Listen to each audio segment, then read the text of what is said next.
मेरे प्रियो, आप सभी को जय मसीह की एक बार फिर से आज संध्या की आराधना में आप सभी का हम स्वागत करते हैं। परमेश्वर का धन्यवाद करते हैं कि प्रभु ने हमें इस बुधवार की आराधना मीटिंग में एक बार फिर से पुनः इस फेसबुक के माध्यम से जोड़ा है। हम परमेश्वर का धन्यवाद करें। आइए से पहले कि हम अपनी आराधना प्रारंभ करें, अपने सिरों को झुकाएं, प्रार्थना करें।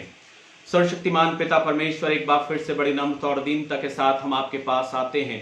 धन्यवाद देते हैं सारी आशीषों के लिए, विशेष दुआ करते हैं आज की इस आराधना के लिए। प्रभु जी, आज की इस आराधना पर आपकी आशीष मांगते हैं, प्रार्थना करते हैं प्रभु अपने वचन के द्वारा हमें आशीषित करना। हमारे प्रिय लोग प्रभु जी जो आज की शाम इस आराधना के माध्यम से प्रभु आपके वचन को सुनते हैं, पिता आपका पवित्र आत्मा हर एक स्थान पे कार्य करने पाए प्रभु, और आज की शाम इस वचन को हर एक पिता परमेश्वर समझने वाला हो सके। सब कुछ हम आपके हाथों में सौंपते हैं, मांगते दुआ खुदा प्रभु यीशु मसीह के नाम से, आमीन। हालेलुया। परमेश्वर का धन्यवाद हो आज के दिन के लिए, और इस संध्या के पहर में परमेश्वर ने जीवन दिया। परमेश्वर आपका धन्यवाद हो। और इस नए गीत के द्वारा मैं परमेश्वर का धन्यवाद करना चाहती हूँ। इसके बोल इस तरह हैं, इस कायनात में तेरे जैसा कोई नहीं, यीशु कोई नहीं। सजदा करूँ, स्तुति करूँ, चरणों में तेरे आकर झुकूं। सचमुच में इस पूरी कायनात में, इस पूरे संसार में प्रभु यीशु मसीह जैसा कोई है ही नहीं। इसलिए हम परमेश्वर के चरणों में आकर उसको सजदा करें, स्तुति करें और इस गीत के द्वारा परमेश्वर को धन्यवाद करें।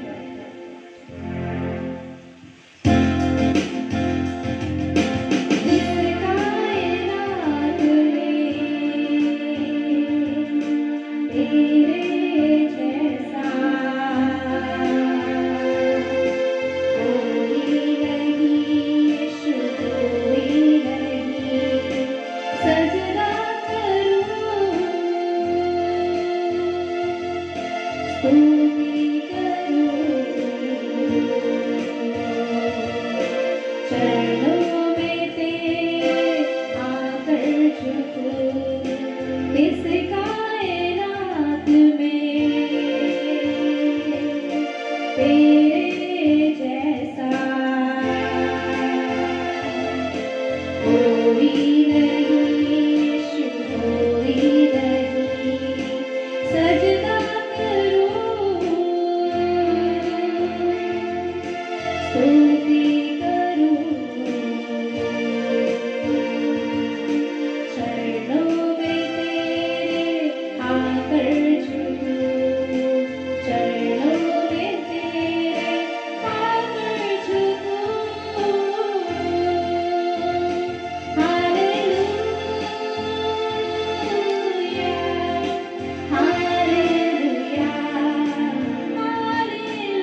हाँ प्रभु, आज की शाम जब पिता हम आपके चरणों के पास आके आपको सजदा करते हैं, आपकी स्तुति करते हैं, आपकी महिमा करते हैं, आपकी बड़ाई करते हैं, ओ प्रभु यीशु, आपका सामर्थ ओ बड़ी प्रबलता के साथ हमारे ऊपर होने वाला हो सके। आगे की आराधना पर आपकी आशीष का हाथ चाहते हैं पिता।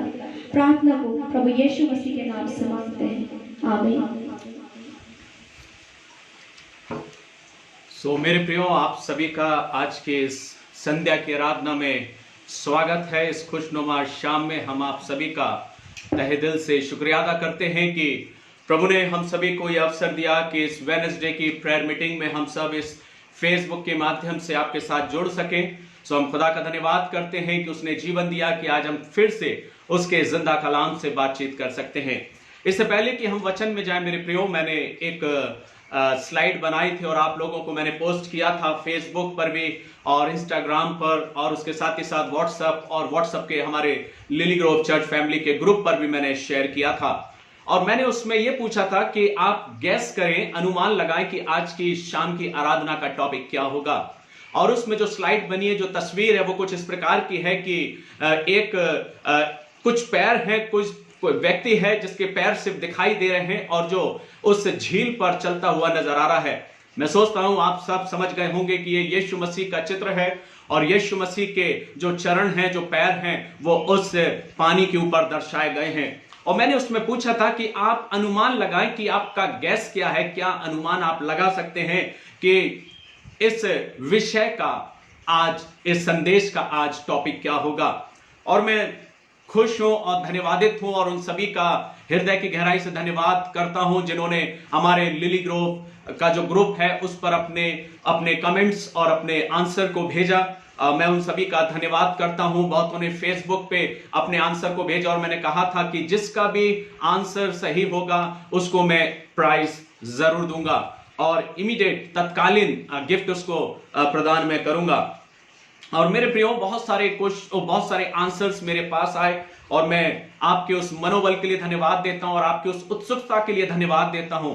और तब मैं आपका धन्यवाद करना चाहता हूं कि आपने अपने सारे उस कमेंट्स को लिखा। मैं सोचता हूं अभी आप लाइव उनको देख रहे हैं, आप अपने कमेंट्स लिख सकते हैं कि उसका जो विषय है आज के संदेश का, उस स्लाइड को देख के क्या सोच सकते हैं। आप अपने कमेंट्स को लिख सकते हैं और आप अपने कमेंट्स को अपने शेयर कर सकते हैं लोगों के बीच में कि आपने क्या आपका हो सकता है विचार। और जो आंसर है उसका 2 शब्दों में आंसर है। और जैसा कि अंशुल ने आज जो गीत गाया है उसमें भी उस शब्द को इंगित किया गया है, उसमें भी वो शब्द आया है।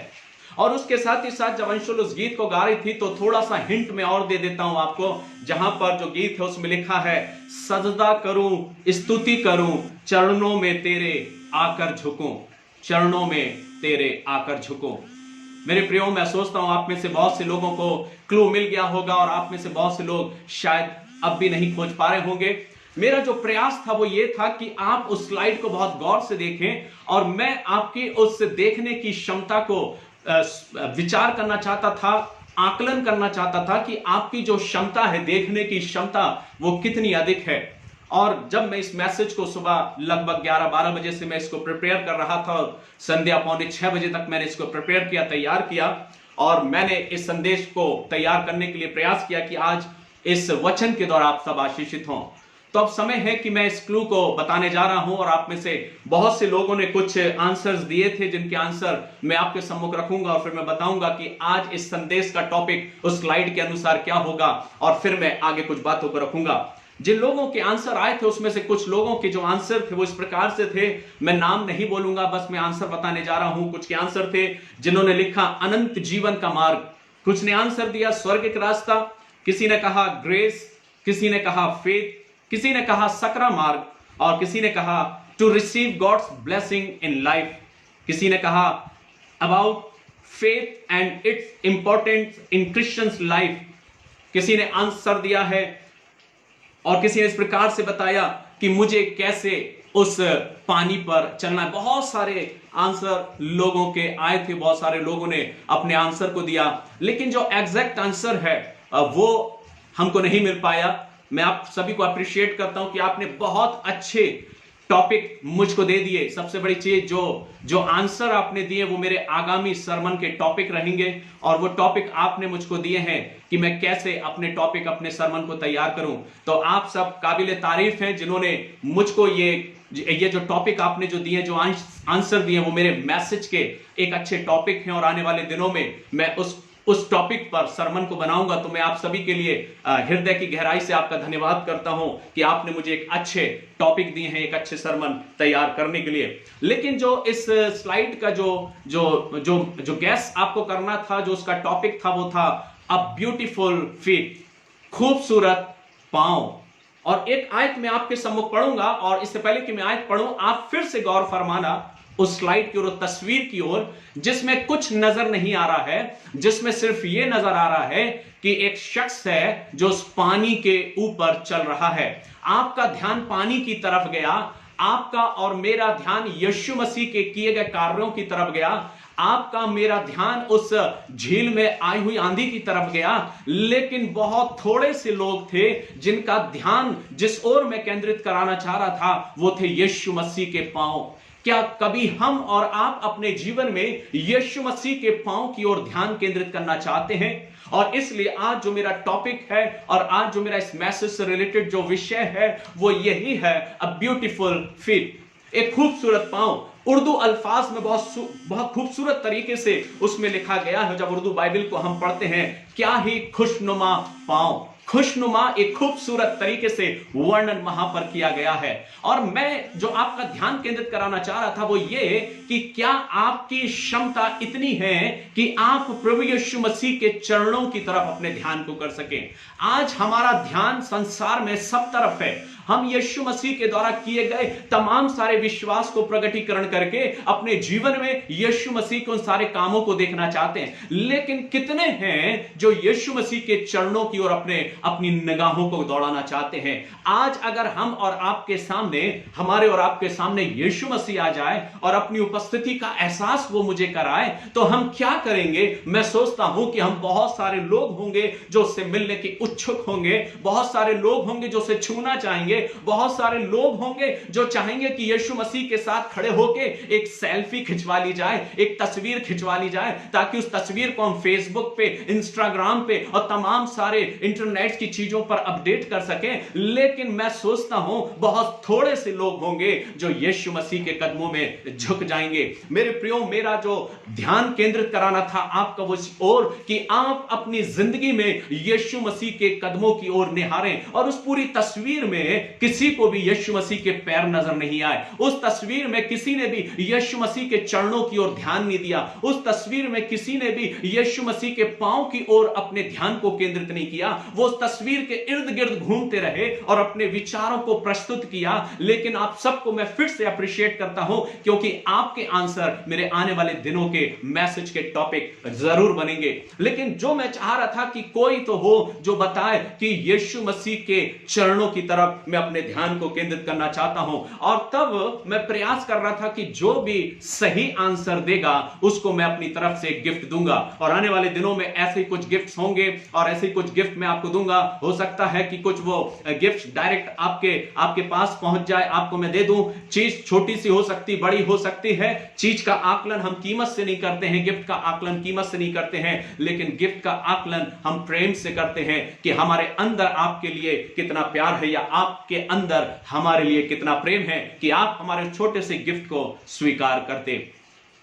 मेरे प्रियो, मैं सोचता हूंगा कि आप में से बहुत से लोग इस टॉपिक को सोच रहे होंगे कि क्यों हमने यीशु मसीह के चरणों की तरफ क्यों नहीं देखा। यह हमारे और आपके जीवन की सबसे बड़ी कमजोरी है। मेरे प्रियो, आज हम और आप अपने जीवन में इस कमजोरी का पूरी रीति से अपनी जिंदगी से दूर करें और अपनी निगाहों में यीशु मसीह के चरणों की तरफ अपने निगाहों को किए रहें। यीशु मसीह के चरणों की तरफ अपनी निगाहों को रखें। वचन हम कुछ चीज को बताता है। एक आयत में आपके लिए पढ़ूंगा जो हमें मिलती है परमेश्वर के वचन में। यशायाह नबी की पुस्तक, उसका 52वां अध्याय, 52 चैप्टर और उसकी 7वीं आयत। यहां पर इस प्रकार से लिखा है यशाया 52 और 7वें में, पहाड़ों पर उसके पांव क्या ही सुहावने हैं, जो शुभ समाचार लाता है, जो शांति की बातें सुनाता है और कल्याण का शुभ समाचार और उद्धार का संदेश देता है, जो सियोन से कहता है तेरा परमेश्वर राज्य करता है।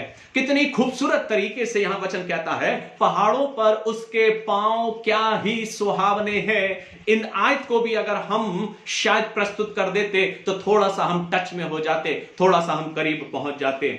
एक और उदाहरण हमको मिलता है बाइबल में परमेश्वर के वचन में, और वो वचन में उदाहरण हमें जो मिलता है वो पाया जाता है रोमियो के नाम पौलुस प्रेरित का पत्र और उसका 10वां अध्याय और उसकी 15वीं आयत। वहां पर परमेश्वर का वचन कहता है 15-16 में, उनके पांव क्या ही सुहावने हैं, उनके पांव क्या ही सुहावने हैं।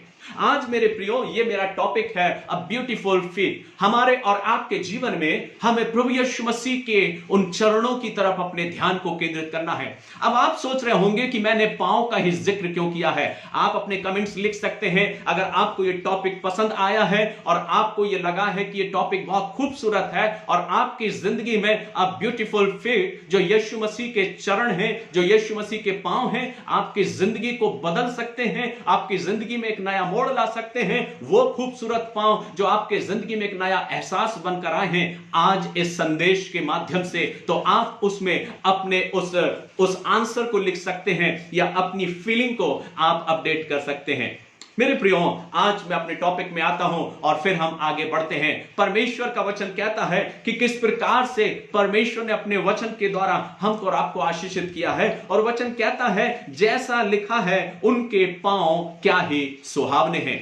मेरे प्रियो, परमेश्वर का वचन या इस बात को बताता है, जो तस्वीर मैंने आपको अपडेट करी उसमें यीशु मसीह के पांव का जिक्र है। अगर मैं चाहता तो यीशु मसीह की पूरी तस्वीर को प्रस्तुत कर देता या यीशु मसीह की उस पूरी छवि को मैं बता देता, लेकिन एक चीज मैं आपको यहां कोटेट करना चाहता हूं, जो तस्वीर मैंने आपको बताई है वो एग्जैक्ट यीशु मसीह की नहीं है, लेकिन यीशु मसीह की छवि के समान उस तस्वीर को बनाया गया है। एक बात और ऐड करना चाहूंगा, जिन तस्वीरों को आज हम अपने पास रखते हैं मेरे प्रियो, हम सोचते हैं ये यीशु मसीह है, लेकिन जिन्होंने उस किरदार को निभाया है उन्होंने खुद कहा है कि हम यीशु मसीह नहीं हैं, हम यीशु मसीह के किरदार को निभाए हैं। यीशु मसीह अपने आप में बहुत ही खूबसूरत है, इसलिए हम यीशु मसीह नहीं हैं। आप कृपया कर हमें नहीं पूजें, अपने घरों में नहीं लगाएं। आप गूगल पे जाके सर्च कर सकते हैं। जिन तस्वीरों को आज हम अपने घरों में लगाए हैं वो कुछ एक्टर्स हैं जिन्होंने अपने उस किरदार को निभाया है। आइए वचन में हम जाते हैं मेरे प्रियो, जहां पर एक खूबसूरत पैरों का जिक्र किया गया है।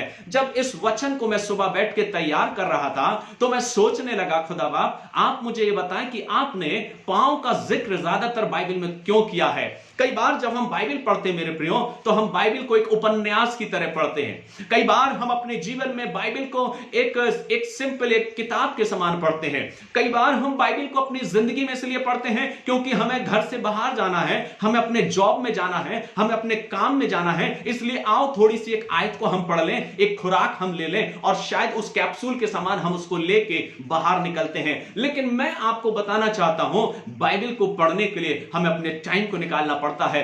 बाइबल को पढ़ने के लिए हम अध्ययन कैसे करें? हमें पवित्र आत्मा से प्रार्थना करना पड़ती है। बाइबल का अध्ययन और वचन को बांटने के लिए हमें घुटनों के बल के प्रभु से मांगना पड़ता है। मेरी कोई ऐसी औकात नहीं मेरे प्रियो कि हम परमेश्वर के जिंदा कलाम को आपके सम्मुख रख सकें, लेकिन परमेश्वर का आत्मा कई बार जब हम बैठते हैं, मेडिटेट करते हैं, परमेश्वर से मांगते हैं, तब परमेश्वर अपने अद्भुत तरीके से अपने वचन को हमारे सामने रखता है और मैं प्रयास करता हूं कि वो वचन आप तक पहुंचे। लेकिन इससे पहले वो वचन आपके पास पहुंचे, वो वचन मेरे पास पहुंचता है और उस वचन से मैं आशीषित होता हूं और मैं चाहता हूं कि आप भी आशीषित हो।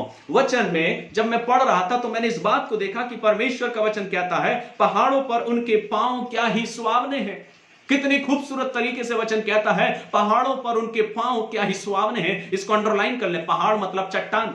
उसके दूसरे आयत में फिर एक और जगह पढ़ते हैं, रोमियो 10:15 में वचन कहता है, जैसा लिखा है उनके पांव क्या ही सुहावने हैं। कितने खूबसूरत तरीके से वचन यहां फिर से कहता है, उनके पांव क्या ही सुहावने हैं। मेरे प्रियो, परमेश्वर के वचन में पांव का जिक्र आया है। और कुछ बातों को मैं बताना चाहूंगा कि एक आध्यात्मिक रीति से बढ़ने के लिए, अपने जीवन में आध्यात्मिक वचन को ग्रहण करने के लिए, या अपने जीवन में स्पिरिचुअल लाइफ को और स्ट्रांग करने के लिए, यह बाइबल हमारे जीवन में बहुत महत्वपूर्ण है। और यह बाइबल हमको बहुत स्ट्रांग बूस्टअप करती है, हमको इंस्टेंट करती है जब इस वचन को हम सीखते हैं। और इसलिए परमेश्वर का वचन कहता है कि एक आध्यात्मिक महत्व को प्रदर्शित करती है। पांव का जिक्र बाइबल में बहुत जगह आया है, और मैं बहुत स्टडी कर रहा था, मैं देख रहा था कि पांव जो शब्द है वो बाइबल में कितनी बार आया। लेकिन ये अलग टॉपिक है, उस पर मैं फिर कभी चर्चा करूंगा। लेकिन आज जो मेरा ध्यान है वो आपका उस ओर करना चाहता हूं कि बाइबल में पांव के विषय में बहुत जगह वर्णन लिखा है। कुछ उदाहरण मैं आपको बता रहा हूं। सबसे पहले एक जगह वर्णन हमको मिलता है निर्गमन की पुस्तक, उसके 3 अध्याय की 5वीं आयत में वचन कहता है, जब मूसा ने परमेश्वर के उस दर्शन को पाया और जब वो मुड़ा जाता है उस जलती हुई झाड़ी की तरफ, कि देखता है कि झाड़ी जल रही है लेकिन भस्म नहीं हो रही, और जो ही वो मुड़ता है एक आवाज आती है, और वो आवाज उसमें से बोलती, उस आग में से होकर बोलती है कि मूसा, जिस स्थान पर तू खड़ा है वहां से अपने पांव से जूतियों को उतार ले। वचन कहता है परमेश्वर ने मूसा से कहा अपने पांव से, अंडरलाइन कर ले वहां पांव से, वहां पांव शब्द आया है। फिर आगे वचन में हम जाते हैं, परमेश्वर ने यहोशू से बोला, और वचन कहता है यहोशू उसका 5वां अध्याय और उसकी 15वीं आयत में परमेश्वर का वचन कहता है, यहोवा की सेना के प्रधान ने यहोशू से कहा अपनी जूती पांव से उतार दे। क्यों परमेश्वर का वचन यहां पर फिर से कहता है, जो यहोशू उसके 5वें अध्याय की 15वीं आयत में हमको मिलता है, जहां पर सेनाओं के यहोवा परमेश्वर का जो दूत है वो यहोशू से कहता है कि अपने पांव से जूती उतार दे। फिर वहां पांव का जिक्र आया है। क्या खासियत है इस पांव में, जो परमेश्वर बार बार इस पांव की ओर हमारे और आपके ध्यान को केंद्रित करता है। एक जगह और वर्णन आया है, वो थोड़ा डिफरेंट है, लेकिन उस ओर हम नहीं जाएंगे। आगामी रविवार की आराधना में मैं उसमें जिक्र करूंगा। लेकिन इन बातों का वर्णन, इन बातों का जिक्र परमेश्वर के वचन में आया है, और पांव का जिक्र परमेश्वर का वचन करता है। कुछ अन्य उदाहरण और बाइबल में हमें मिलते हैं, जो जब मैं स्टडी कर रहा था तो मैंने उसको लिखा, और आपकी और अपनी शिक्षा के लिए और आध्यात्मिक जीवन को प्राप्त करने के लिए कुछ अन्य उदाहरण बाइबल में हमें मिलते हैं जहां पर पांव का जिक्र आया है, और जो एक सच्ची आराधना को प्रदर्शित करता है। वचन कहता है लूका रचित सुसमाचार उसके 7वें अध्याय की 38वीं आयत में परमेश्वर का वचन कहता है, एक स्त्री यीशु मसीह के पास आती है, एक फरीसी यीशु मसीह को अपने खाने के लिए घर में इनवाइट करता है, और उस घर में वो स्त्री भी पहुंचती है, और वो स्त्री बिन बुलाए वहां पहुंच जाती है, और यीशु मसीह के पांव के पीछे खड़े होकर अपने आंसुओं से उसके पांव को धोती है। जिक्र आया वहां पे लिखा है, और उसके बाद वचन और आगे कहता है कि अपने आंसू से अपने उसके पांव को पोंछती है, धोती है, और इत्र मलती है, और चूमना नहीं छोड़ती है। क्यों जिक्र ऐसा आया है? क्यों ये स्त्री यीशु मसीह के पांव को चूमना नहीं छोड़ती, यीशु मसीह के पांव को आंसुओं से भिगोती है? क्यों इसका जिक्र आया है? आप हमारे साथ जुड़े रहें। रविवार की आराधना में मैं इसी पर विचार करने जाऊंगा, इसी पर हम मनन करने जाएंगे और आशीषित होंगे। क्यों ये स्त्री यीशु मसीह के पांव को चूमना नहीं छोड़ी और अपने आंसुओं से भिगोना नहीं छोड़ी? रविवार की आराधना में हम इसमें जिक्र करेंगे और आशीषित होंगे। आइए वचन में हम जाते हैं। वचन कहता है लूका 7:38 में, उसके पांव बार बार चूमकर उन पर इत्र मला। क्या आवश्यकता थी? क्यों पांव को चूमने की उसको जरूरत पड़ी? क्यों उसने पांव को चूमा? लेकिन वचन इस बात को कहता है उसने अपने आंसुओं से धोया। क्या आवश्यकता थी आंसुओं से धोने की? जब मैं इस बात को पढ़ रहा था तो परमेश्वर का वचन इस बात को मुझे सिखाया कि आज की वर्तमान स्थिति में, आज के दौर में पांव धोना इतना अत्यंत आवश्यक नहीं समझा जाता, इतना जरूरी नहीं समझा जाता। लेकिन पुराने समय में, यीशु मसीह के काल में, यहूदियों के काल में पांव का धोना एक महत्वपूर्ण काम हुआ करता था। और उस पांव को धोने के लिए व्यक्ति अपने घर में एक अमुक परिवार में एक नौकर को भी रखा करता था, एक दास को भी रखा करता था, जिसका काम सिर्फ पांव धोना होता था या पांव धुलाना होता था, जब मेहमान या आगंतुक उस शख्स के घर में आता था तो वो शख्स जो दास हुआ करता था वो उस घर में लोगों के पांव धुलाने का काम किया करता था। और यह काम बहुत निकृष्ट था, बहुत छोटे तबके का काम था, बहुत छोटा सा काम यह था। और इसलिए वचन यह कहता है, जब इस फरीसी ने यीशु मसीह को बुलाया तो यीशु मसीह के पांव धोने के लिए वो अपने आप को छोटा नहीं बनाया और उसने यीशु मसीह के पांव नहीं धोए। लेकिन वर्णन कुछ और ही वहां जिक्र करता है और वचन यह समझाता है हमें कि इसलिए पांव धोए जाते थे क्योंकि यहूदियों के काल में, पुराने समय में, यीशु मसीह के टाइम में लोग सैंडल पहना करते थे। लोग सैंडल पहना करते थे और उस समय इतने खूब सारे अच्छे सुगम मार्ग या रास्ते नहीं हुआ करते थे। कच्ची पगडंडियां हुआ करती थी, रेगिस्तान रेत से भरा हुआ सड़क हुआ करता था, पक्की और सीमेंटेड सड़कें नहीं हुआ करती थी। और इसलिए जब यीशु मसीह के काल का वर्णन किया जा रहा है, उस समय लोग सैंडल पहना करते थे और जब मीलों मीलों की यात्रा किया करते थे, जैसा कि आज हमारे पास सुगम यातायात का साधन है, हम अपनी कार में बैठ के कहीं भी चले जाते हैं, उस समय ये सब कुछ नहीं था। लोग पैदल चल के या गधे पे चल के या ऊंट पे चल के अपनी सवारी को किया करते थे और कुछ तो पैदल पैदल चल के अपनी यात्राओं को किया करते थे, जैसा कि यीशु मसीह ने किया, पैदल चलकर उसने यात्राओं को किया। और जब लोग पैदल चला करते थे तो स्वाभाविक है कि धूल से उनके पैर बहुत गंदे हो जाते थे और उन गंदे पैर को धोने के लिए घर में जाने से पहले पैरों का धोना अनिवार्य होता था, पैरों को जरूर धोया जाता था। और इसलिए यहूदी की प्रथा के अनुसार शुद्ध करने के लिए मटके रखे गए थे, जिन मटकों का जिक्र किया गया है। और वचन इस चीज को दर्शाता है कि वहां पर पैर धोना अनिवार्य था और पैर नहीं धुलाए गए, ना ही शिष्यों ने धोए और ना ही वहां पर यीशु मसीह के पैर धुलाए गए। दूसरी जो चीज इसमें सीखने को मिलती है कि जो भी शख्स आता था, वो मेहमान जो उसके घर पहुंच रहा है, उसके पैर धुलाना, उस आगंतुक के पैरों को धोना उस परिवार के लिए बहुत जरूरी हुआ करता था। लेकिन वहां पर ऐसा हुआ कि वो स्त्री आती है और यीशु मसीह के पांव को चूमती है, वो अपनी आराधना को व्यक्त करती है। इस वचन पर हम रविवार की आराधना में अधिक से अधिक शेयर करेंगे, वचन को बांटेंगे और आशीषित होंगे। लेकिन मैं आपको बताना चाह रहा हूं, आज जो हम जिक्र कर रहे हैं, स्टडी कर रहे हैं कि पांव का जिक्र क्यों किया गया है। बाइबल में लूका 7:38 में लिखा है, वो स्त्री यीशु मसीह के पांव को चूमती है और चूमना नहीं छोड़ती, इत्र मलती है, आंसुओं से भिगोती है। आगे फिर वर्णन हमको मिलता है और परमेश्वर का वचन भजन संहिता 110 अध्याय के पहली आयत में लिखा है, तू मेरे दाहिनी हाथ बैठ जा जब तक कि मैं तेरे शत्रुओं को तेरे चरणों की चौकी ना कर दूं। तेरे शत्रुओं को तेरे चरणों की चौकी ना कर दूं। यहां पर भी चरणों का वर्णन आया है, पांव का जिक्र आया है। एक और आयत में आपके लिए पढ़ दूंगा, प्रेरितों के काम की पुस्तक उसके 22वें अध्याय की 3री आयत में लिखा है, परंतु गमलीएल के पांव के पास बैठकर पढ़ाया गया। यहां पर परमेश्वर का वचन इस प्रकार से दर्शाता है, पौलुस कहता है कि परंतु गमलीएल के पांव के पास बैठकर पढ़ाया गया। फिर पांव का जिक्र यहां पर आता है। उसके बाद वचन फिर आगे हम जाते हैं, लूका रचित सुसमाचार उसके 10वें अध्याय की 39वीं आयत में वचन यहां पर कहता है, मरियम नामक उसकी एक बहन थी, वह प्रभु के चरणों में बैठकर उसका वचन सुनती थी। चरणों में बैठकर यानी कि पांव के पास बैठकर, उसके करीब, उसके निकट बैठकर वचन सुनती थी। फिर यहां पांव का जिक्र आया है, चरणों का जिक्र आया है। एक और जगह हमको उदाहरण मिलता है, भजन संहिता उसका 40वां अध्याय और उसकी 2री आयत। परमेश्वर का वचन यहां कहता है, और मुझे चट्टान पर खड़ा किया और मेरे पैरों को दृढ़ किया। यहां पर बाइबल फिर कहती है, जो पैरों का जिक्र है, पांव का जिक्र है, और वचन कहता है, उसने मुझे चट्टान पे खड़ा किया और मेरे पैरों को दृढ़ किया।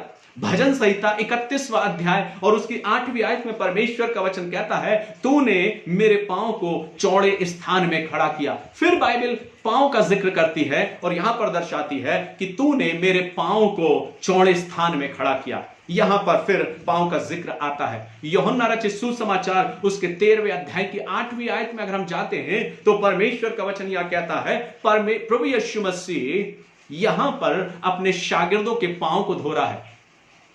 और परमेश्वर का वचन कहता है कि यीशु मसीह ने जब अपने शिष्यों के पांव धोए और जब वो पतरस के पास आया और पतरस के पांव को धोने लगा, तो पतरस ने यीशु मसीह से कहा, तू मेरे पांव को कभी धोने ना पाएगा। क्या जरूरत थी यहां पर पांव को धोने की, हम सब बहुत अच्छे से जानते, लेकिन मैं इस पे और डीप स्टडी कर रहा हूं और ज्यादा परमेश्वर के वचन को प्राप्त करने की कोशिश कर रहा हूं कि हम इससे आशीषित हों। वचन कहता है, पतरस ने कहा तू मेरे पांव को धोने ना पाएगा। लेकिन बात यही खत्म नहीं हो जाती, जो इंपॉर्टेंस है इस आयत में वो आगे हमको मिलती है। पतरस यहां कहता है तू मेरे पांव को धोने ना पाएगा, लेकिन जैसे ही पतरस कहता है, यीशु ये बात सुनकर पतरस से कहता है, यदि पतरस मैं तुझे ना धोऊं तो तेरा मेरे साथ कुछ भी साझा नहीं। ये कौन सी बात है मेरे प्रियो? परमेश्वर का वचन कह रहा है, अगर मैं तेरे पांव को ना धोऊं तो तेरा मुझसे कोई भी साझा, यानी कि मेरा तेरे से कोई नाता नहीं। और वचन कहता है, जो ही पतरस ने इस बात को सुना तो शमौन पतरस कहता है, हे प्रभु, तो मेरे पांव ही नहीं वरन मेरे सिर और हाथ भी धो दे।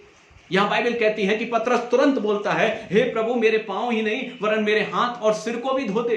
पतरस के बारे में जो वर्णन है वो कुछ इस प्रकार का है कि पतरस बहुत भावुक प्रकार का व्यक्ति था। जरा सी बातों में भावुक हुआ जाया करता था, जरा सी बात में भावुक होकर तलवार निकाल लिया करता था, जरा सी बात में भावुक होकर अपने शब्दों को कहता था कि सब तिरस्कार तेरा कर दें, सब इनकार कर दें प्रभु, पर मैं तेरा इनकार नहीं करूंगा। और भावुक रीति से अपने वक्तव्य को वो करता है। यहां पर वचन कहता है, जब धोने की बात आई तो पतरस कहता, मेरा सिर भी धो दे, मेरे हाथ भी धो दे, अगर तू मेरे पांव धो रहा है। लेकिन जो इंपॉर्टेंस है इस आयत में वो आगे मिलती है। वचन कहता है, यीशु मसीह ने कहा, जो नहा चुका है उसे पांव के सिवाय, अंडरलाइन कर लीजिए, उधर गोला बना लीजिए, परमेश्वर का वचन क्या कह रहा है। यीशु मसीह कहता है, जो नहा चुका है उसे पांव के सिवाय, उधर अंडरलाइन कर लीजिए। क्यों? परमेश्वर का वचन इस बात को दर्शा रहा है, उसे सिर्फ पांव के सिवाय और कुछ धोने की आवश्यकता नहीं है। कुछ तो खासियत है जो परमेश्वर पांव का जिक्र ज्यादा कर रहा है, और आज की शाम मैं इसी पांव पर आपका ध्यान केंद्रित करना चाहता हूं। एक खूबसूरत पांव और एक खूबसूरत पैरों का जिक्र मैं करना चाहता हूं। अ ब्यूटीफुल फीट, जो आज का मेरा टॉपिक है, जो मैंने आपके सम्मुख रखा है, और धन्यवाद देता हूं जिन्होंने अपने आंसर्स को दिया है। क्यों बाइबल इतनी बार जिक्र कर रही है उन पांव का, जिन पांव की ओर कई बार हम देखना नहीं चाहते। जैसा मैंने कहा कि हमने यीशु मसीह के उस छवि की तरफ, उस तस्वीर की तरफ सब कुछ देख लिया, लेकिन हम में से किसी का ध्यान यीशु मसीह के चरणों की तरफ नहीं गया। आवश्यकता क्या है मेरे प्रियो? हमें और आपको अपने प्रभु के चरणों की ओर ध्यान देना है। बाइबल में हर जगह जिक्र है, जब भी परमेश्वर ने या परमेश्वर के दूतों ने अपने दर्शन को दिया, या यहोवा के दूत ने अपने दर्शन को दिया, तो बाइबल इस बात का जिक्र करती है कि वो मनुष्य उसके पैरों में गिर गया। वो मनुष्य या वो व्यक्ति या वो दास प्रभु के उस पैरों में, चरणों में गिर गया। वहां जिक्र आया, जब भी आप बाइबल पढ़ो उसको अंडरलाइन करें। और जैसे ही उसने दर्शन देखा वो झुक गया, उसके पैरों में झुक गया। क्यों? पांव का जिक्र किया गया है, ब्यूटीफुल फीट का जिक्र किया गया है। आज मैं अपने आत्मिक जीवन को और आपके आत्मिक जीवन को बढ़ाने के लिए मैं प्रयास करना चाहता हूं कि आप और हम अपने पांव को खूबसूरत बनाएं। ये खूबसूरती की बात मैं नहीं कर रहा कि हम जाके ब्यूटी पार्लर में अपने पांव को थोड़ा सा ट्रीटमेंट दे दें। हम बड़े कॉन्शियस होते हैं अपने पैरों को लेके, मेरे पैर ऐसे हो रहे हैं, मेरे पैर फट रहे हैं, मेरे पैर अच्छे दिखाई नहीं दे रहे। कई बार हम अपने पैरों को लेके इतने ज्यादा चिंतित हो जाते हैं कि हम बोलते हैं कि हमारे पैर खूबसूरत नजर नहीं आ रहे। पैर की खूबसूरती किस बात में है? परमेश्वर का वचन हमें आज सिखाना चाहता है। परमेश्वर का वचन हमको इस बात को दर्शाना चाहता है कि हमारे खूबसूरत पैर किस प्रकार के होना चाहिए। कई बार मैं लोगों के अपडेट्स देखता हूं, लोगों के व्हाट्सएप पे, फेसबुक पे, इंस्टाग्राम पे अपडेट्स आते हैं, और लोग सिर्फ अपनी सेल्फी अपने पैरों की लेते हैं, अपने पंजों की। उनके जो पैर होते हैं, 4 लोग खड़े हो जाएंगे, 4 गर्ल्स खड़ी हो जाएंगे, या 4 लेडीज खड़े होकर अपने सिर्फ सेल्फी लेते हैं पैरों की, और अपने पैरों की सेल्फी लेके अपडेट करते हैं, और उस पर अलग अलग कमेंट्स लोगों के आते हैं। लेकिन आज मैं दर्शाना चाहता हूं कि वो खूबसूरत पांव हम और आप कैसे बना सकते हैं। बाइबल के अकॉर्डिंग, परमेश्वर के वचन के अनुसार क्या वास्तविकता है, हमारे पांव के लिए क्या जरूरत है, हम बड़े खुश हो जाते हैं कि हमारे पांव बहुत खूबसूरत हैं, हमारे पैर बहुत खूबसूरत नजर आ रहे हैं, हमारे पांव में किस प्रकार की सैंडल अच्छी लगेगी, कैसे जूते हमारे पांव में अच्छे लगेंगे, कौन सी स्लीपर हमारे पांव में अच्छी नजर आएगी। हम अपने पांव को लेकर कितने ज्यादा कंसर्न रहते हैं कि हम सोचते हैं कि हमारे पैर कितने खूबसूरत नजर आ रहे हैं। हम 50 बार लोगों से पूछते हैं मेरे पांव कैसे दिख रहे हैं, क्या खूबसूरत नजर आ रहे हैं या नहीं। लेकिन मेरे प्रिय भाइयों और बहनों, हम थोड़ा सा ध्यान परमेश्वर की वचन की ओर आकर्षित करें। हम सांसारिक रीति से अपने पांव की खूबसूरती को बढ़ाने का प्रयास ना करें, लेकिन आत्मिक रीति से परमेश्वर का वचन जो हमें सिखाता है कि वे खूबसूरत पांव कैसे बन सकते हैं। आइए जल्द से जल्द हम परमेश्वर के वचन में जाके सीखते हैं और अपने पांव को स्थिर करें और अपने पांव को खूबसूरत बनाएं।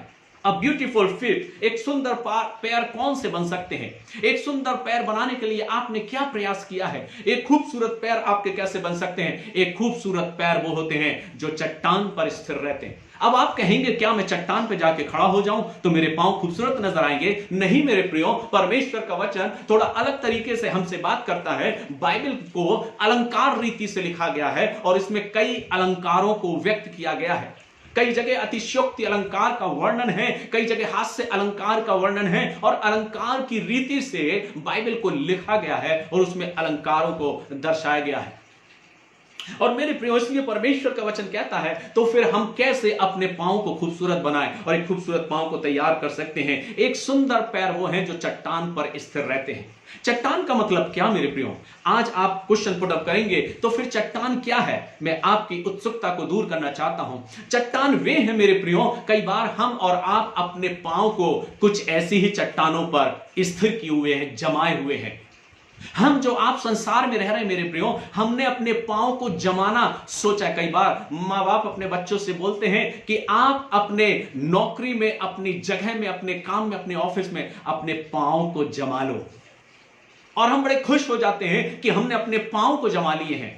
कई बार लोग बोलते हैं जो तुम्हारा बॉस है, जो तुम्हारा अधिकारी है, उसके अंतर्गत जाके उसके साथ ऐसा रिलेशन बना लो, इतना टूट संबंध कर लो और अपने पांव जमा लो, और तब हम बड़े खुश हो जाते हैं कि हमने अपने पांव को जमा लिए। बात चट्टान की है। आज हमारे और आपके लिए कुछ चट्टानें हमने अपने जीवन में बना के रखी है और उन चट्टानों पे अपने पांव को हम जमा कर बड़े आनंदित रहना चाहते हैं और हम सोचते हैं कि हम अपनी चट्टानों पे पांव को जमाए हैं तो कोई डिगाने वाला नहीं। मेरे प्रियो, आज एक बात मैं आपको सिखाना चाहता हूं। अगर आप सांसारिक रीति से चट्टानों पर अपने पांव को जमाने का सोच रहे हैं, आप फिसल जाएंगे, आप गिर जाएंगे, आप उठ नहीं सकेंगे। लेकिन परमेश्वर का वचन कहता है जो सांसारिक रीति से अपने पांव को इस संसार के जीवन में चट्टान में जमा कर रखे हुए हैं, उनको जरूरत है कि खुदावंद में होकर अपने पांव को मजबूत करें। आइए वो चट्टानें कौन सी हैं। आप सोच रहे होंगे मैं किन चट्टानों की बात कर रहा हूं। पास्टर साहब, पास्टर सोलोमन कुछ चट्टानों का जिक्र कर रहे हैं, सांसारिक चट्टानों का जिक्र कर रहे हैं। आइए थोड़ा सा कलाम में हम जाते हैं और कुछ बातों को सीखते हैं। वे चट्टानें कौन सी हैं जो सांसारिक चट्टानें हैं, उन चट्टानों के बारे में आपको बताना चाहता हूं। वे चट्टानें कुछ इस प्रकार की हैं कि कई बार हम जिक्र करते हैं अपने भाई बहनों से, अपने लोगों से, हम बोलते हैं क्या आपने अपने पांव को स्थिर कर लिया है। लोग बोलते हैं अपने पांव पे खड़े हो जाओ, थोड़ा बनकर दिखाओ, अपने पांव पे खड़े हो जाओ और अपने पांव को थोड़े से जमा लो। अपने पांव को जमाओ, अपने ऑफिस में, अपने कार्य क्षेत्र में, अपने बॉस के साथ अपने पांव को जमाओ। मैं कहना चाहता हूं वे लोग जो लोगों के जीवन में या लोगों के साथ अपने पांव को जमाना चाहते हैं, वो जिंदगी में कभी अपने आप को सफल नहीं कर पाएंगे, क्योंकि एक ना एक दिन उनका पांव जरूर फिसलेगा। लेकिन हम आशीषित कैसे हो सकते हैं मेरे प्रियो? परमेश्वर का वचन क्या कहता है? कुछ लोग हैं जिनसे मैंने पूछा कि आप अपने पांव किस में जमाए हैं या आपकी चट्टान कौन है। मोर्मोन्स लोगों के बारे में पता नहीं आपने सुना कि नहीं सुना, लेकिन कुछ कल्ट्स हैं, कुछ शिक्षाएं हैं जिनमें मोर्मोन्स की भी एक शिक्षा है। और मोर्मोन्स के जो लोग हैं उनकी एक शिक्षा, उनकी एक किताब है जिनको द बुक ऑफ मोर्मोन्स कहा जाता है। और उनके जो संस्थापक हैं, उनके जो फाउंडर हैं, जिनका नाम जोसेफ स्मिथ है, उन्होंने इस बुक को लिखा है। और उन्होंने मोर्मोन्स बाद जो है, मोर्मोन्स का जो सिद्धांत है, उन्होंने इस बात को लिखा कि बाइबल की बातें सिर्फ पर्याप्त नहीं है। मोर्मोन्स का यह सिद्धांत है कि बाइबल की बातें सिर्फ पर्याप्त नहीं है। इसलिए मोर्मोन्स लोगों से अगर पूछें तो वो कहेंगे कि हमारे लिए हमारी चट्टान द बुक ऑफ मोर्मोन्स है और हमारा संस्थापक है जिसका नाम जोसेफ स्मिथ है। फिर मैं आगे बढ़ा और मैंने कुछ लोगों से पूछा, जैसा कि हम जानते हैं कुछ यहोवा विटनेस वाले लोग हैं, और अगर उनसे पूछा जाए जिनका फाउंडर जो संस्थापक है, जो पास्टर रसल करके है, उन्होंने इस संस्था की स्थापना करी और ये यहोवा विटनेस करके हैं, और इनका वर्चस्व सिर्फ ये है कि यहोवा ही सर्वोपरि है। इनकी शिक्षा उस बात पर आधारित है जो उनके पासवान ने उनको सिखाई है। दूसरे प्रकार के ग्रुप के लोग जो हैं, बहुत सारे ग्रुप में, पर कुछ चंद ग्रुप को मैं निकाल के लाया हूं, जो अपने जीवन में यह बात कहते हैं कि हमारे लिए सिर्फ हमारे फाउंडर की जो बातें हैं वो ही इंपॉर्टेंट हैं, वो ही हमारे लिए चट्टान जैसी हैं।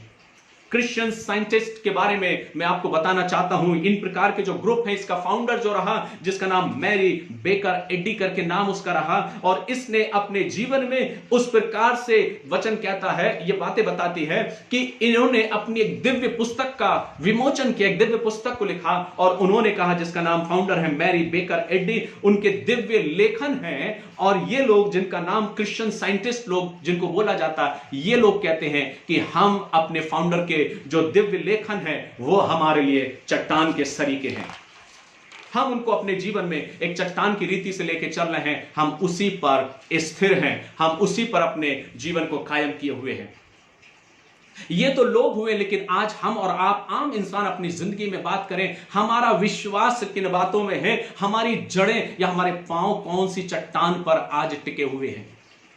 मैं सोचता हूं इस पे बहुत बड़ी चर्चा की जा सकती है, लेकिन आप सब समझदार हैं, हमने कहीं ना कहीं कुछ ना कुछ चट्टानें बना रखी हैं जिस पर अपने पांव को हम जमाना चाहते हैं। यीशु मसीह को छोड़ के उन चट्टानों पर अपने पांव को जमाए हैं कि कहीं हमारे पांव इससे फिसल ना जाएं, और अपनी उन चट्टानों को हमने अपने जीवन में उन पांव को जमाने के लिए रखा है। आप सब जानते हैं कि हमने अलग अलग तरीके से अपनी चट्टानों को नियुक्त कर रखा है, और हमने सोचा है कि हम इन चट्टान पे अपने पांव को स्थिर किए हैं तो हम सजग और सचेत हैं। लेकिन मैं आपको चेतावनी देना चाहता हूं आज की शाम मेरे प्रियो, परमेश्वर के कलाम में अपने आप को स्थिर कीजिए, परमेश्वर के वचन में बने रहिए, परमेश्वर के वचन के अनुसार अपनी जिंदगी को आगे बढ़ाइए और उस चट्टान पर अपने जीवन को कायम करिए, क्योंकि परमेश्वर का वचन हमें इस बात को सिखाता है कि हमारे पांव मसीह यीशु में, उसकी शिक्षाओं में और उसकी बातों में स्थिर होना चाहिए।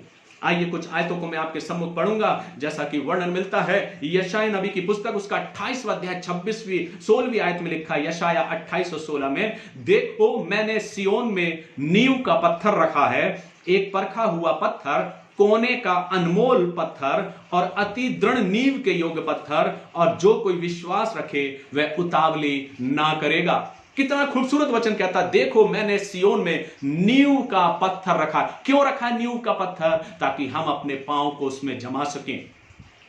आगे और थोड़ा सा डिस्क्राइब करता हूं, और थोड़ा सा डिटेल में हम जाते हैं, तो पहला कुरिन्थियों का 3रा अध्याय उसकी 11वीं आयत में लिखा है, क्योंकि उस नींव को छोड़ जो पड़ी है और वह यीशु मसीह है, कोई दूसरी नींव नहीं डाल सकता।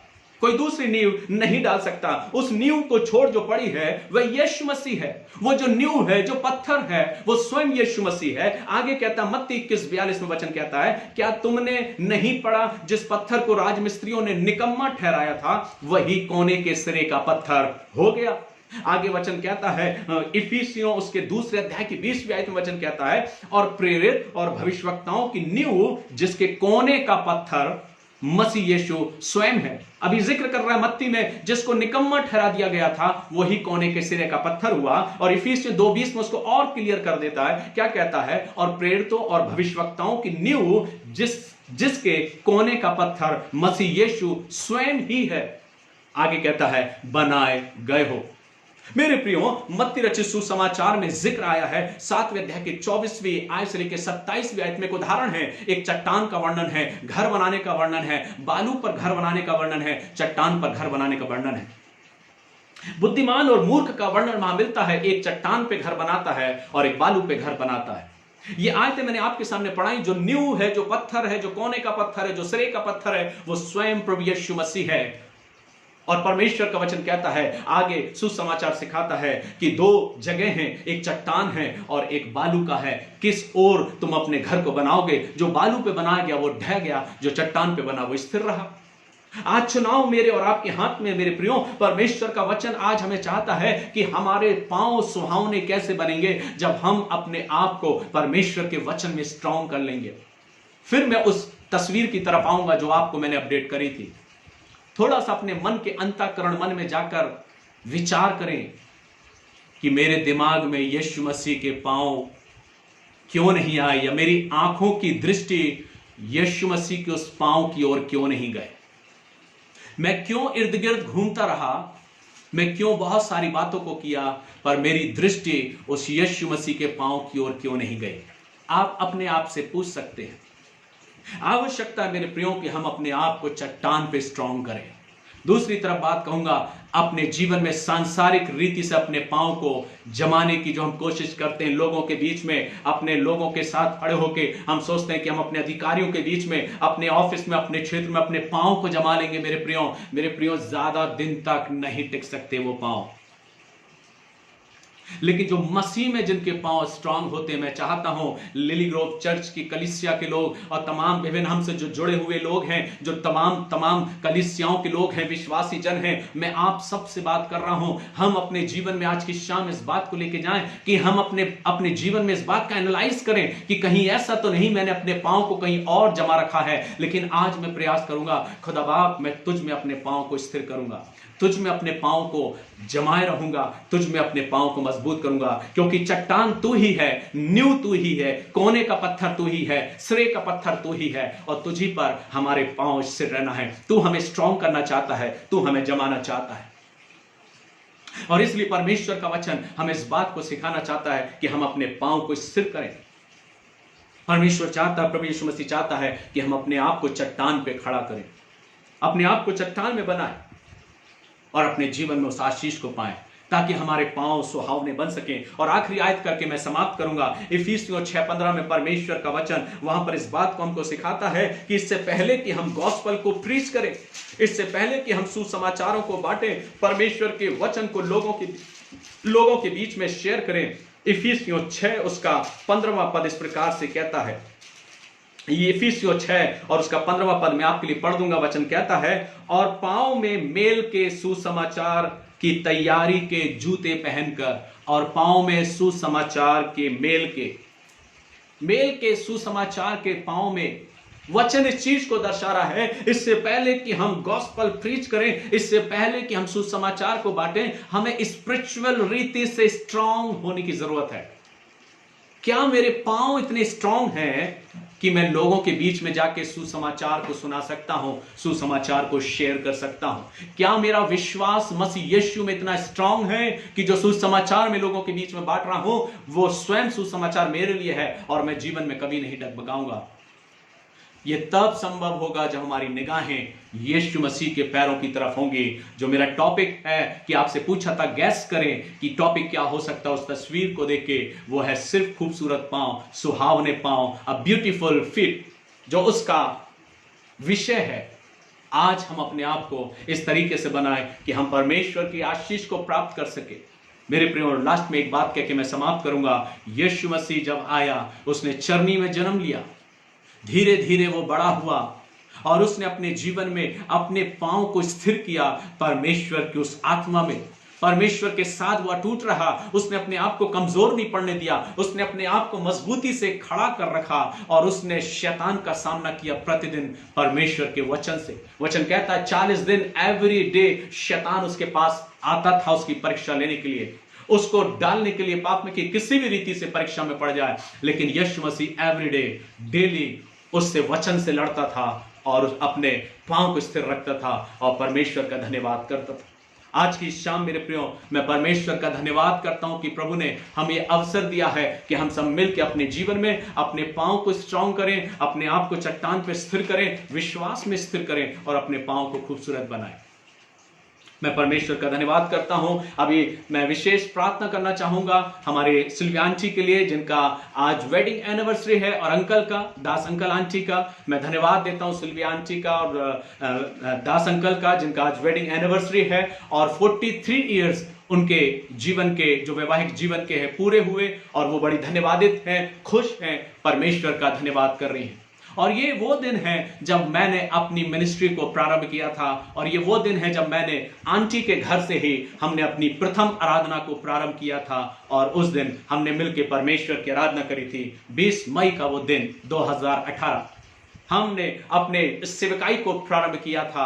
और मैं परमेश्वर का धन्यवाद करता हूं कि हम हमेशा स्मरण करते हैं कि आज जबकि आंटी का वेडिंग, अंकल आंटी का वेडिंग एनिवर्सरी है, हम पूरा लिली ग्रुप चर्च हमें से जितने लोग जुड़े, हमारे सभी भाई बहन, आप सभी को आपको विश करते हैं, आपके लिए प्रार्थना करते हैं और दुआ मांगते हैं कि प्रभु आपको बहुत ऐसे आशीष प्रदान करे। जब हम इस आंसर का जिक्र कर रहे थे तो मैं खुश हूं, हमारे ललितपुर से एक भाई हैं जो जुड़े थे हमारे साथ और उन्होंने इस आंसर को दिया था और उस बहुत करीब तो नहीं थे मैं कहूंगा, लेकिन फिर भी जो आयत मैंने ली थी वो आयत उन्होंने बताई जो कि हमने आपके सम्मुख पढ़ी थी, क्या ही सुहावने हैं वो पांव। और उन्होंने उसका जिक्र किया था ललितपुर से और उन्होंने इसका बात किया। पर चूंकि मेरा क्वेश्चन ये था कि मुझे विषय चाहिए था, बाइबल की आयत नहीं, मुझे विषय चाहिए था कि विषय क्या हो सकता है। तो मैं प्रयास कर रहा था और मैं अपना जो गिफ्ट था, प्राइस था, मैं डिक्लेयर करना चाहूंगा कि जो प्राइस मैं आपको देना चाह रहा था, जो भी सही आंसर देता मैं अपनी तरफ से उसको एक छोटा सा अमाउंट, एक छोटा सा गिफ्ट आपको फॉरवर्ड करना चाह रहा था। जो भी मुझको बोलता मैं उसको एक ट्रांसफर करता, एक छोटा सा गिफ्ट जो मेरी तरफ से रहता और वो एक आशीषित गिफ्ट रहता ताकि आप उसको प्राप्त करके और आशीषित होते। और मैं धन्यवाद देना चाहता हूं हमारे प्रिय भाई का जो ललितपुर से रहे, जिनका नाम जॉर्ज है, जो ललितपुर से थे, जिन्होंने अपने उस विचार को दिया। मैं उनका धन्यवाद करता हूं और परमेश्वर की महिमा करता हूं। हम प्रार्थना करें, अपने सिरों को झुकाएं, परमेश्वर को धन्यवाद दें आज के इस दिन के लिए। और आप सभी का मैं धन्यवाद करता हूं जिन्होंने बहुत खूबसूरत तरीके से, बहुत अच्छे तरीके से अपने आंसर्स को दिया।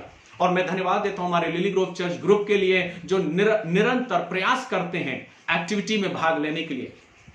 मैं धन्यवाद देता हूं कि आपने बहुत अच्छे तरीके से अपने आंसर को दिया। लेकिन मैं सोचता हूं कि जो टॉपिक मैंने आपको बताया वो आपको खूबसूरत लगा होगा।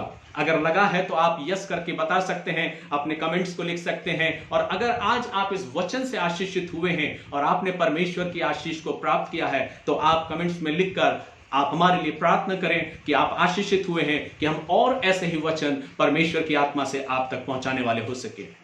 आइए हम अपने सिरों को झुकाएं। विशेष हम आंटी के लिए दुआ करते हैं, अंकल के लिए दुआ करते हैं, दास अंकल आंटी के लिए, उनके वैवाहिक जीवन के लिए प्रभु ने बहुत ऐसे आशीष प्रदान करे। और हमारे तमाम सारे भाई बहनों के लिए जो हमारे साथ जुड़े हैं, जिनकी प्रार्थनाएं हमारे साथ हैं, जिनकी दुआएं हमारे साथ हैं, हम उनके लिए भी प्रार्थना करते हैं, धन्यवाद देते हैं। आइए अपने सिरों को झुकाएं, प्रार्थना करें।